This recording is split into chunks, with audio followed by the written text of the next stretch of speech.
Welcome to the Write the Damn Book Already podcast. My name is Elizabeth Lyons. I'm a 6-time author, and I help people write and publish powerful, thought-provoking nonfiction and memoir without any more overthinking, second-guessing, or overwhelm than absolutely necessary. Because let's face it, some overthinking, second-guessing, and overwhelm is going to come with the territory if you're anything like me.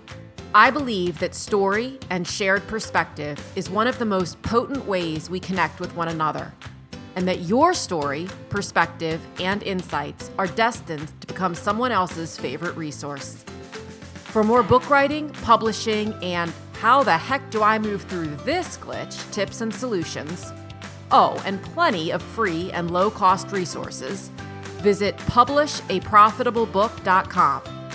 And for recommendations of fabulous books you've possibly never heard of, book writing inspiration, and the occasional meme so relatable you'll wonder if it was created with you in mind, follow me on Instagram at Elizabeth Lyons Author. Well, hello, and welcome to this next episode of Write the Damn Book Already. Today, I had an Instagram post a couple of weeks ago that got a pretty amazing response.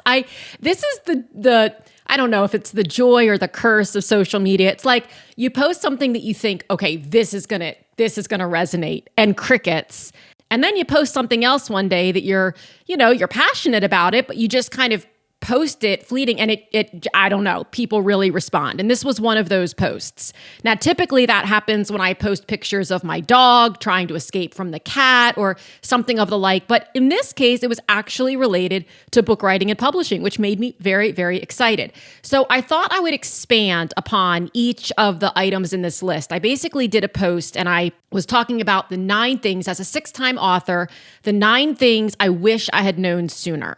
And I got a few questions about some of them, and I definitely got some responses that were like, oh God, yes, number 5, that's me. And so I thought I'd expand on them a little bit. Also, for anyone who's not on Instagram or who didn't see the post, I thought I would just do it here for you. Before I launch into that, depending on when you're listening to this, today is October 4th of 2023. And in the next couple of weeks, I think it's in 2 weeks from now, it's the 19th, we have an incredible workshop that I am doing with Drew Linsalata on audiobook production. Drew does not self-identify as an audiobook expert. I am deeming him an audiobook expert. He is the only person to whom I go when I have questions about audiobook production. His company edits and masters audiobooks for people. He is a tech guru. I mean, literally anytime I need anything tech related, he's my first text. He's a 3-time author. He's created audiobooks for all of his books. And so I said, will you come and do a workshop with me, helping people understand the nuts and bolts, not too in the weeds, but the nuts and bolts of audiobook production? Because the truth of the matter is that I love audiobooks. I love all the different versions of books. I definitely have my preference. I like to hold a book in my hand still. That's just how I am. But I love an ebook if I'm traveling and I don't want to carry a bunch of books with me, especially if I'm getting on a plane. I love an audiobook depending on the genre. Sometimes I just really love to listen to the author's voice. It helps to connect me more to the author, to the material. I have even had audiobooks or books that I was reading and listening to the audio at the same time. And I actually heard from one of my kids when he was still in high school that that's how he listened to books. Because for whatever reason, sometimes, and maybe I'm one of these people, some people process information better when they're absorbing it through 2 different channels, auditory and visual. But I love audiobooks, and I truly am asked almost 100% of the time by any author I work with, what about an audiobook? It comes right before, what about a workbook or a journal companion? But audiobooks are very enticing and intriguing to authors. They want to have their book out in audio format. The challenge is they don't know how. And they start to believe that it's extremely cumbersome, extremely expensive. And you know what? It is cumbersome. I will not lie to you about that at all. I mean, reading a whole book and reading it at a pace that is palatable for a listener, it is cumbersome, but it's absolutely doable. So on October 19th, we're going to be doing this incredible workshop with Drew to help you understand exactly how to get it done, what the nuts and bolts of it are, what kind of equipment you actually need, the editing process. We're not going to go deep into how to edit. That would be laborious, and that's an understatement, but just where you need to go, what you need to do, what mistakes people make, how to avoid them. So if you'd like to grab a spot, it's pay what you can, starting at just $10. I'm going to put the link down in the show notes. It's also in my Instagram bio. It's one of the 5 links in my Instagram bio. Get yourself signed up. All of the replays of the workshops that I do for Write the Damn Book Already are available for purchase after the fact. After the fact, they're $49. So if you think that you might want to get in on any of the workshops, getting in on it live, even if you can't attend live, is the best way to go. I will be sending a replay to everyone who signs up, whether or not you can attend live. So being able to get in early and sign up for the live or the replay is your best bet. Again, the link is in the episode notes and it's also in my Instagram bio. All right, let us hop into the top 9 things I wish I knew before writing 6 books. Number 1, your book takes shape while you're writing it, not while you're thinking about writing it. The other day, my daughter and I were having this conversation about how I had a bill to pay, or I don't know, it was something that I just kept putting off. It wasn't that big of a deal, but in my mind, I was like, oh, I got to log in and I don't know what my password is. And then I have to do the thing and connect the thing. And so I just kept putting it off. And finally, I just sat down and did it. And you know how long it took? Like, I want to say 13 seconds. And so I said to my daughter, it's so ridiculous how we build these things up to be so much. It's like they take so much time because 90% of the time is spent thinking about it. The amount of time that we spend thinking about our book content, it does take a while to write a book. It just does. But the amount of time we spend thinking about it, if we converted that time into actually writing down what we're thinking, even at just the most basic draft crap level, we could come back later and hone it and finesse it and build it out.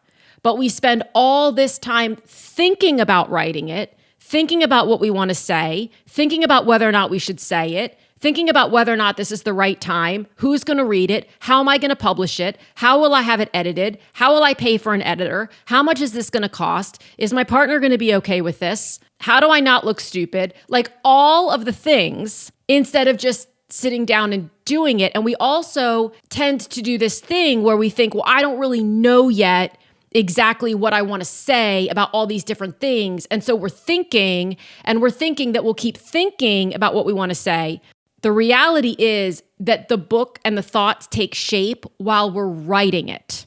I mean, truthfully, it's why journaling is such a recommended and popular practice, because we sort through our thoughts while journaling, while writing. The difference is that with journaling, there's no thought of this has to be perfect or someone else is going to read this. There is a buried thought under writing a book of, oh God, the first draft needs to be really good. And if it's not, well, what does that mean? Not true. The first draft of every book is horrendous. But the key is, as beautifully stated by Nora Roberts, you can fix anything but a blank page. And even as I'm on book number 7, I have to remind myself of this. I think about, this is my first novel, and I think about plot, and I think about character development, and I think about the arc and all these things. And I know inherently that I'll figure it out as I'm writing it. And every time I sit down to write it, I prove that to be true. Second thing I wish I had known sooner, book marketing is a marathon, and no one has a magic bullet, no matter what they proclaim. There is a great post that just came out this morning from Carly Waters. If you are not following her, Carly is a literary agent with PS Literary Agency. And it's a post about exactly this. And I think that in some ways, people could take this as a negative. I don't take the truth of things as a negative. I take it as this is what reality is. We are all working within the parameters of this reality. And it honestly helps to calm me because it helps me to realize that I'm not doing anything wrong.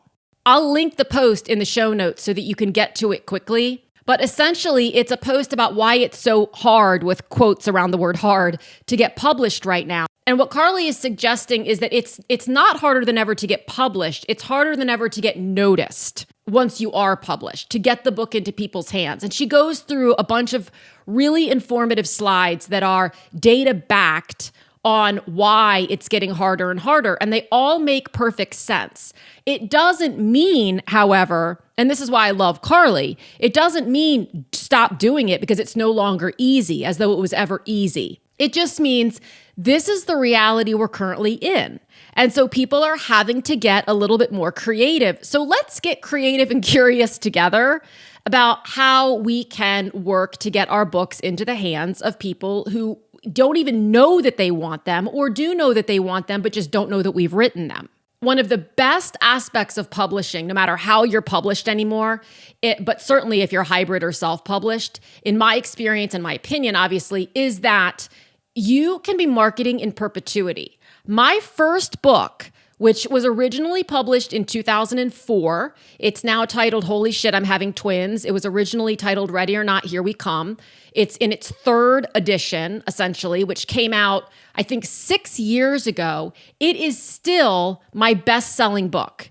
And I have had two other books. No, that's not true. I've had one other book come out since then, and then one not long prior to that.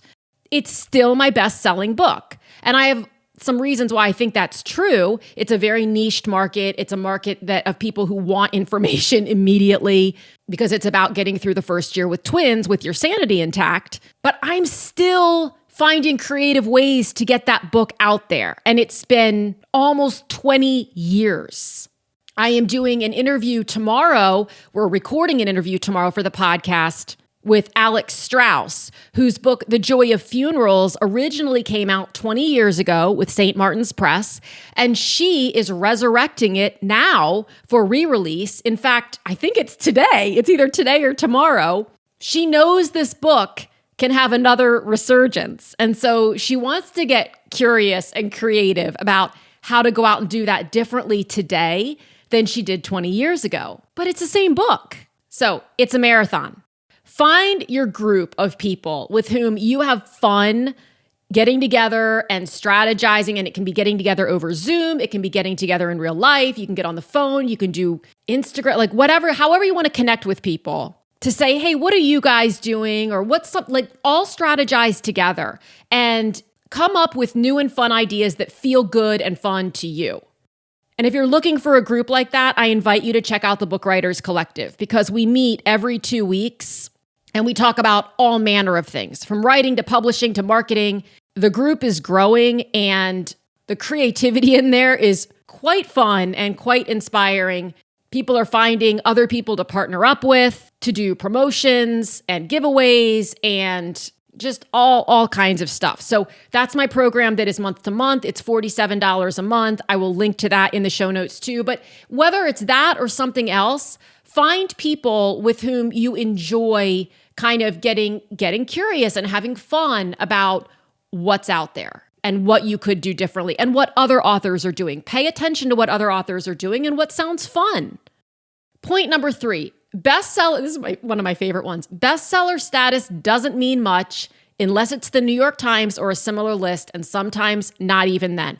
I have talked about this ad nauseum, so I'm not even going to go into great lengths on this. I will link, I did a whole podcast on what bestseller status really means. I will put a link to that in the show notes so that you can reference that if you would like to. The bottom line is it's gotten so ridiculous with everyone and their brother being like, I'm a bestseller, and they've sold 2 books in the wrong category, and bestseller status isn't where it's at. And what I find really humorous is that the authors who actually have bestseller status aren't even talking about their bestseller status. They're just out still connecting with readers and loving what they do and continuing to put words on paper. So don't get lost in the hoopla over bestseller status. It doesn't mean really anything. It doesn't mean a lot of money. It doesn't mean a lot of attention necessarily. 9 times out of, in fact, like 9.8 times out of 10, it doesn't mean any of that. Point number 4, your book will deeply touch one person at a bare minimum, and it will make it all worth it. Whenever I interview authors for this podcast or just talk to authors, and I ask them what was the most unexpected part of writing the book, both good and maybe not so good. Unequivocally, the answer to the most unexpected part of the good. Yes, we all hope to receive emails and DMs and letters through the mail and a sloth on the front porch that says, thank you so much for writing this book. It touched me deeply. I didn't think anybody else felt the way I felt. It gave me a strategy or a tactic that I had never heard before. It explained a concept in a way I'd never heard before. We all think that's going to be an amazing feeling. Few of us realize how amazing it will truly be until it happens. For people who are just getting started on their book journey and they get that first one, and for all they know, it might be the last one. It's usually not, but for all they know, it might be. That moment makes it all worth it. Because that is why they did it to begin with. They either wanted to help someone else on their journey, or if they're writing fiction, they wanted to entertain, they wanted to share a world that they had created in their own head. And to know that someone else enjoyed it enough not to put it down and turn on Netflix, and perhaps even can't wait until the next book comes out, and that they've got a new fan and whatever terminology, right? A new friend, a new author to follow. It feels incredible. So do not doubt for 1 second. I can promise you that your book will touch one person deeply at a bare minimum, and it'll make it all worth it. Number 5, you will discover things about yourself while writing that will feel both amazing and, did I really need to know this about myself? And you will be 100 times a better human for both types of discoveries. Now, the 100 times is not data backed. It's not scientifically proven, but this is why I believe at my core that writing a book is one of the most healing, vulnerable, and expansive things you can do. There are other things you can do in life to have those experiences, to expand, to heal, and to be vulnerable, for sure. But writing a book provides that unequivocally.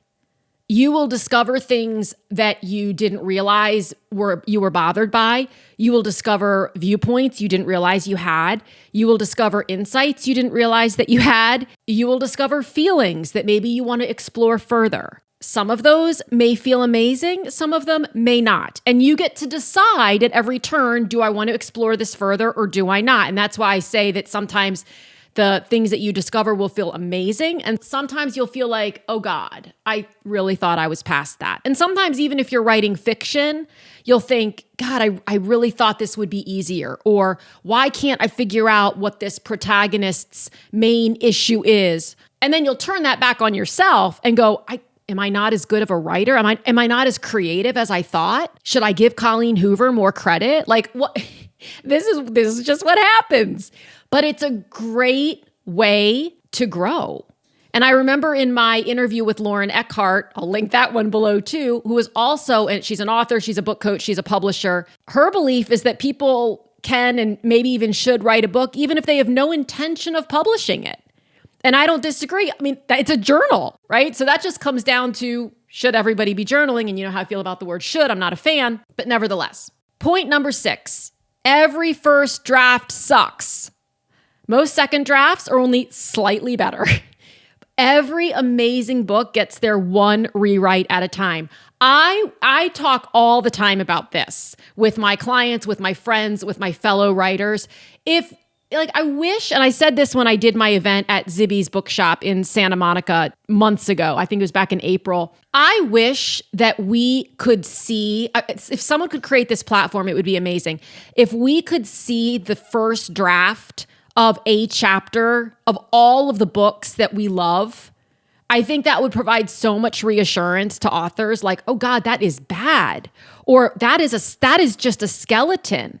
Because what you are reading when you read a book that you fall in love with is a series of chapters that have been dissected, had things taken out, like they have had surgery. They have been surgically redone over and over and over again. And by the way, when the author reads that chapter that you were just in love with, he or she probably is thinking, oh, I should have said that differently. Or I don't like that sentence. Or, oh man, I could have added in this little element. Every single first draft sucks. But you have to have a first draft in order to perform surgery on it. Like you have to have a body on the table in order to cut it open. And I am so sorry to Allie Hill if you are listening to this, because I know how much my analogies and metaphors having to do with surgery and really, I know how much you love those. So I apologize, but I still think it's good.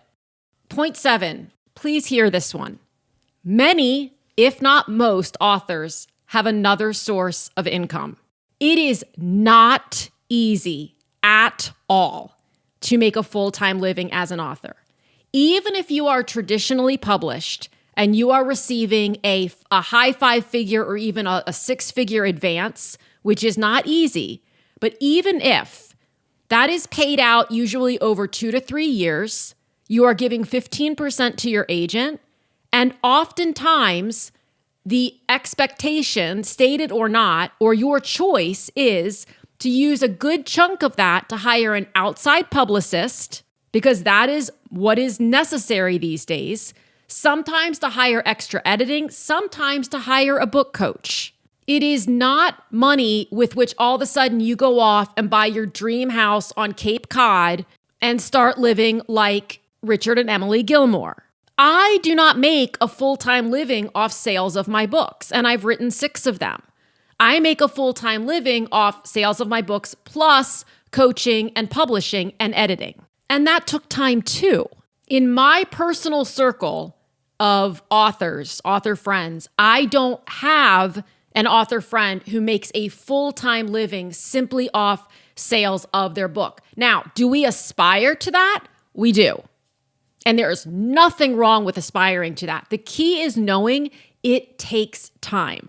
And what you start to learn quickly is that the life of an author is no different from the life of an entrepreneur.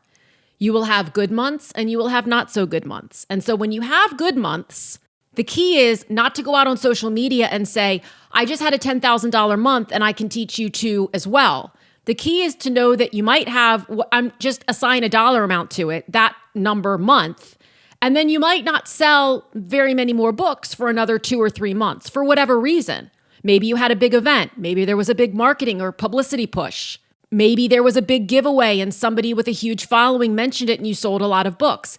But then fast forward 30 days, those sales may have supremely dried up and you may be trying to figure out what's next. And so you've got to let that money stretch for a while. It's not, this isn't win the lottery and then go blow it all in 4 days. Because then then you're right back where you started. Most authors are doing this because we can't not do it. It supplements our income. For some authors who don't choose to regularly promote, every time they sell a book, it's like, oh, there's an extra, coffee this week. But the notion that you can just write a book and then all of a sudden be at Colleen Hoover level, I just encourage you not to sabotage yourself by having that belief, because it's not how it works for anybody. Point number 8, it's not a competition. If it feels like it is, find a new circle. Truly, the author space is one of the most collaborative and supportive spaces I've experienced. And I think a lot of it has to do with whom you are surrounding yourself in the author space. Like every other space, whether it's the coaching space, the author space, the product space, the affiliate marketing space, the MLM space, the digital creator space, the content creator space, you can surround yourself with people who are in it because they're committed and they're passionate and they're persistent and they're about collaboration, not competition. Or you can surround yourself with people who are about one-upmanship, competition, and the like. And that is not fun. Unless it is. And if it is, you're probably not listening to this podcast. But for me, that is not a fun space to be in. When you get yourself around other people who are also just doing the thing, and some days it's harder than others, but they're committed and they're committed to supporting other people doing the thing, it is truly one of the most collaborative spaces that I've found myself in, which is one of the reasons I don't ever want to leave it. So if you feel like you need a support system like that, find one. They're out there. There are writers groups, there are meetups, there are programs, there are, I'll put the Book Writers Collective down in the show notes.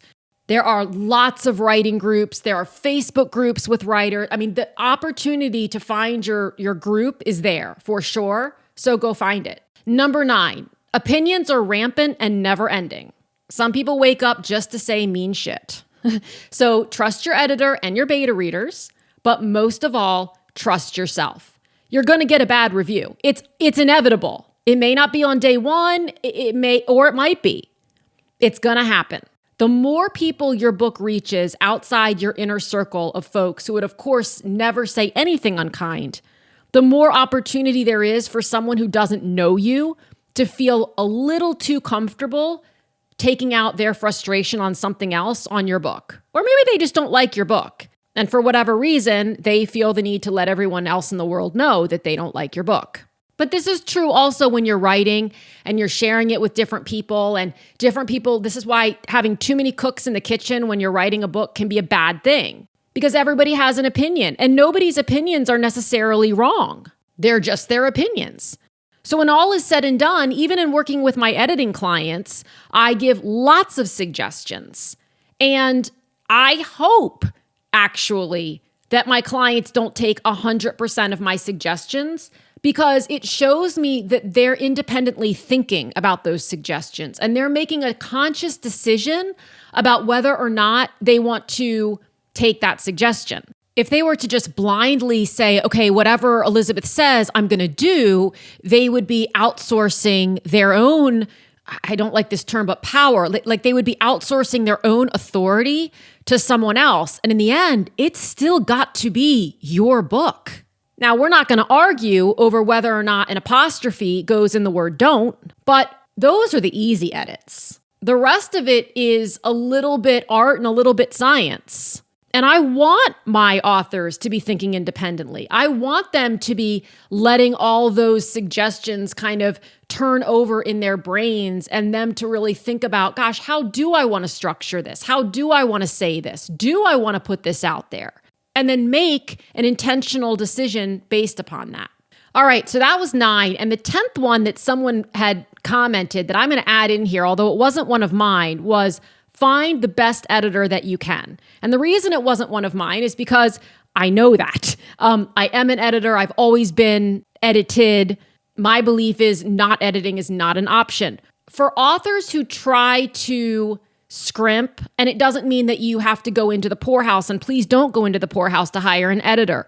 But for authors who think, oh, I can just use Grammarly or I can self-edit, in the end, more often than not, they're like, I wish I had done this differently. Because once the book is out there, it's out there. There doesn't have to be a rush. Yes, you can make changes later if you're not traditionally published, but getting a second set of eyes on your work it's more helpful than words can even express. It's not just about being grammatically correct and having all your commas in the right place. It's about knowing where the gaps are in information, because you're in your head and the information is in your head, but it's not on the page. It's about knowing how your book isn't flowing well, because if it's not flowing well, the reader is going to close it, put it down. They are not going to recommend it. They are not going to review it. It dies a slow death there. Editing can be a little bit scary. It can feel like an expense that maybe we would prefer to avoid. There are ways to do it more economically, but not doing it at all and I don't say this lightly, but it's almost just setting your book up for failure, because it's not having an understanding that you need to put your stuff on paper, but then you need someone else to help you understand how to take it to the next level. And if truly best-selling authors still need editors, then we all do. So that would be my ad hoc point number 10, find a great editor. Okay, as always, I hope this has been super helpful. I greatly hope to see you in our upcoming audiobook workshop. I will link all of the links that I mentioned in this episode in the show notes. And if you have a topic that you would like for me to cover, please don't ever hesitate to email me, elizabeth@elizabethlyons.com, or DM me on Instagram @ElizabethLyonsAuthor, and let me know. Until next time, keep writing. I'll talk to you soon. Thank you so much for tuning in. If you enjoyed this episode, this is your friendly reminder to follow or subscribe, leave a quick review, and share it with someone you know has a great story or message, but isn't sure what to do next. Also, remember to check out publishaprofitablebook.com for book writing resources and tips, and to see all the ways we can work together to get your book out into the world. Again, thanks so much for listening. and I'll talk with you again soon.